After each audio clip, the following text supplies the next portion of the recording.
Alright lads, so just a quick fun video just to demonstrate my point that I tried to make in my last video, which I don't think I explained the best, at least outside of the comments. So here's a short demonstration of what I mean by the unfairity of this new time change, this new extra time that we now have that unfortunately a lot of us EU players can't take advantage of. So let's say for example I'm someone that has a 9 to 5 job. I get up at 8 in the morning, go to work at 9 and I leave at 5 p.m. and then I get home just in time for 6 p.m. where I can finally play some Inheritance Trials with my guildmates. Well, it turns out this session's only available for 2 hours. So from 6 p.m. to 8 p.m. Pretty cool, right? 2 hours of Inheritance Trials, probably going to get 400 pots, no times IZ, you know. So 8 p.m. comes around, Inheritance Trials is now gone. I can probably play some IZ for a bit before 11 p.m. comes around.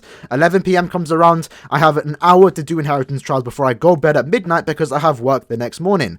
Unfortunately, that means I'm going to now miss out 6+ hours of Inheritance Trials because I have to go sleep at a reasonable time. I don't want to stay up till 6 in the morning to take advantage of this extra time we now have. So overall then, in conclusion, I get 3 hours or so of game time when it comes to Inheritance Trials, if I do live in the UK. But let's say, for example, you don't live in the UK, you actually live in America, your time zone is EDT, you also have a similar work schedule where you get up in the morning at 8 a.m, go to work for 9 a.m, get back by 5 p.m, and look at that, 6 p.m. comes around, you can now play Inheritance Trials. But guess what? Unlike in the UK, at 6 p.m, that Inheritance Trials session is now open till 1 in the morning. So basically, you can take advantage of this now extra time and basically play Inheritance Trials for the full 7-hour session. Something that a lot of us EU players can't actually do because the 7-hour sessions, the 2 of the 3 7-hour sessions, don't happen at a reasonable time if you are someone that works from 9 to 5. Like I just gave that example, if someone in America, in an EDT time zone, also works from 9 to 5, they get to essentially play IT for 7 hours a day.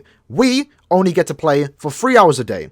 That's the problem, lads. And that's what I was trying to make in my last video, which I guess I didn't really get my point across. But hopefully this was able to open up your eyes a bit on the problems that this new change does have. Sure, don't get me wrong, extra time is actually nice. But if you live in the EU, you really can't take advantage of this now given extra time. And that's the problem. Time-gated events like this normally always aren't the fairest. They try to be fair. And, you know, credit to Caleb for trying to make changes, but it's not enough. If Caleb want to make it fair, get rid of the time-gated events. IT has no reason to be time-gated, especially when you can't even do 5 times runs. And with that said, thank you for coming to my TED Talk.